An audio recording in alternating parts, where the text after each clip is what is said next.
Good morning and welcome back to another video with Brooklyn. How are you all doing this wonderful morning? So I want to jump right into the video. I want to talk about Ahmaud Arbery, and I hope I'm pronouncing his name right. If not, no disrespect to the family or him. But I want to say I'm glad that justice was served, that the three men that murdered him in cold blood was found guilty, right? It's just a sad thing that people in general, I'm just going to say people in general, are getting shot down in the street like they just don't matter. Their lives have no value to another person. And especially when it comes to people of color. It's like we're like a piece of paper or a piece of gum just on the street. People step, the gum gets stuck under your shoe, you scrape it off and you keep going. Nobody pays any second thought. They had Arbery's body just laying there in the street covered up while they were doing what they had to do. Just disrespectful. This was somebody's child, you know? And it's just sad that these men felt that they had the right to murder someone. Because they felt that he should not have been in their neighborhood. Even the lawyer talking about him having dirty toenails. What does that have to do with my life? How do her toenails look?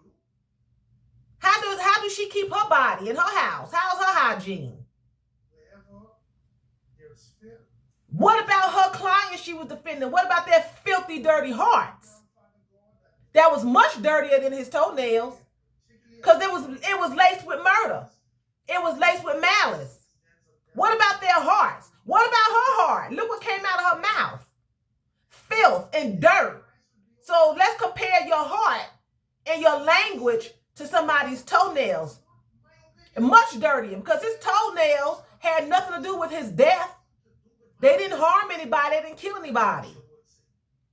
But your clients felt the need to take someone's life. Their hearts are dirty and filthy. And your language and your heart is dirty and filthy, Miss Ma'am. You know, this was somebody's child. You know, how would they like it if somebody gunned their family down in the street because they was going through a neighborhood? They could have went through an all-black neighborhood, or all-black Mexican, all Mexican neighborhood, or all Spanish neighborhood, and got killed. Then what? They'd be in court pressing charges. So I'm glad that justice was served. But I have an opinion, and this is my opinion. With the Kyle Rittenhouse situation, I've talked on it a couple of times. And I just believe that if he had shot people of color, he would have got some time. And the reason why I say that is because here lately, they have been prosecuting people of non-color for killing people of color. Not everyone has been prosecuted, but they have been prosecuting a lot more people here lately. Police officers, you know, random people that's killing blacks, you know, whatever. They have been prosecuting them. And I believe firmly that if he had shot some black folk, he would have got time. Because let's not make no mistake, his intentions were to go to the protest to kill black people, anybody involved with the Black Lives Matter, okay? But it was going to affect black lives. He killed these white men, but it still affected the Black Lives Matter protest. It still affected him, okay? Because the people that got killed were there to support us. So it still affected us. So, but that was his intention. That was in his heart. He was going to do that. He wasn't going to protect anybody's property, because he wasn't on the property when the killings took place. You could see him walking up and down the street with his guns. He was there for a fight. Okay, but his people attacked him, and it backfired where he had to shoot them. Now, whether he feared for his life or not, could be, but he went after them when they went after him, right? But I believe firmly that if he had shot some people of color, Cal would have gotten some time. Because first of all, they would have had to justify why he was there at the protest, and why did he have a gun, and why did black people wind up getting shot, even if they would have went after him. But if you notice, they didn't go after him. The black people didn't go after him. It was the white people that went after him. It was the white people that went after him. And my point is this: if he had shot one of us, one of me, he would have gotten time, because they would not have been able to justify why he was there in the first place at a Black Lives Matter protest with his semi-automatic whatever he was carrying. They could not have justified it, because in our case, it would have been self-defense for us, because that we're supposed to be there. He was not supposed to be there because he went for the wrong reason. So he could not have justified it, and I believe that he would have got thrown in prison. Now, that's just my opinion. But since he killed his counterparts, they could not say it was racist, and they could go with self-defense because they attacked him, and it wasn't the opposite. It wasn't another nationality that attacked him. It was his own. So they was able to do that. They was able to say self-defense. They was able to claim that. But if it had been someone else, the majority there was blacks, right? If he had shot blacks, they could not justify self-defense, because the blacks could have said it was self-defense. He was in our territory. We're here protesting. He's here with a gun. I felt threatened. My son, my daughter felt threatened. He shot us. We're here protesting. They could have spent that, and I believe he would have got time. But it backfired. His true motives backfired on him. And that's why I believe his defense team was able to claim self-defense, because of who he killed. Now, again, I'm not a lawyer, and I'm not a news reporter, but that's just my personal beliefs on it. I just believe that if he had shot a person of color and wounded a person of color, that Kyle Rittenhouse would be going straight to prison today. Today. I really believe that. I do. Because if he was for Black Lives Matter, he would have been marching with them, and nobody would have felt threatened. They felt threatened because he was there for the wrong reasons. I'm sure he was not the only one in the crowd that had a weapon, but he was brandishing his and showing it to everybody. He was walking back and forth boldly. He was looking for trouble. He was nowhere where he said that he was going to be and that he was supposed to be, right? But so therefore, if he, like I said, if he had shot a person of color, even if they would have went after him, he could not have claimed self-defense, because he was there for a fight. He was there for that particular reason. He wasn't marching with them. He was marching against them. And they could have claimed self-defense on the opposite team, because they were there. They were supposed to be there. He was an intruder. He was an intruder. He was there for the wrong reasons. And that just makes sense to me. I really believe that he would have got time.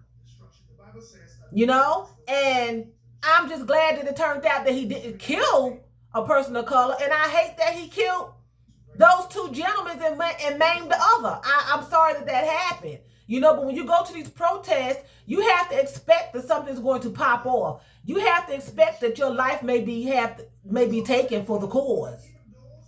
A lot of people go to these protests and they think that they're going to remain peaceful, and they think they're going to go home, and people don't know the in-depth danger that takes place at a protest, because everybody is not there for the same reason. And you have to know when you go to these protests that you are going, and you may have to lay your life down for the cause. Are you ready for that? Are you willing to do that? Because even the families, you have to tell your children, you have to explain when you go to these protests. I need to know that I might not see my child again because she's fighting a cause. My husband is fighting a cause. I'm fighting a cause. So we may not see each other again. You have to have that mentality, because things pop off at protests, because you have one side for the cause and one side against the cause. So that when these young men went And they wind up dying and getting maimed. Their families, although they are hurt, and my condolences go out to them, they did not have the full understanding of what can happen when you fighting for a cause. People lose their lives, and you have to be ready. You have to be ready to accept it. People die for a cause. You have to be ready to accept it. If you're not ready to accept that you may die, you may get maimed, then you shouldn't go. You shouldn't even attend, because things can happen. And it's sad. It's just really sad. And people are not going. They're going to harm you. That's what they're going for on the opposite side of whatever you're believing in. That's what they're going for. Most times when people are against something, violence break out. It's not going to remain peaceful. It's just not. And you have to know that it's a possibility that you may not return home. It's a possibility. And I'm glad, like I said, that Arbery's killers were brought to justice, and they may be spending the rest of their lives in prison. Rightfully so. Cal Rittenhouse, on the other hand, is getting all this praise, except for the University of Arizona. The students have risen up against the faculty, and they are warning them not to admit him into their school. They do not want to be on campus with a murderer. Although he was found not guilty, they don't want him there. They don't want to sit in class next to him and walk across the campus with a known murderer. I wouldn't either. Normally, when someone kills somebody, you don't know they killed somebody, and you're sitting next to them in class. And when they come out, you're like, oh! You don't want to be next to him. Nobody wants to walk around with this young man knowing he just blowed people away, and got off, and people wanting to give him the medal, the gold medal, and a lifetime of bullets, and give him interns, and he would be good in politics. Just a bunch of nonsense. Just a bunch of nonsense, and it's just plain not right. It's just ridiculous to me. Just nonsense, and but I don't really have an outfit of the day. I do have my little blazer here, a black and white blazer with a red top. I have a little red satiny top underneath it, and I have a little red, black and white checkedy blazer, right? And I'm just going to wear some little black shoes that y'all don't even have to see, because they just a pair of black flats, literally a pair of black flats. So anyway, I'm going to end the video here. And with that being said, I'm going to say vielen Dank. That's thank you very much in German. So vielen Dank for watching me. And choose, that's what? That's bye in German.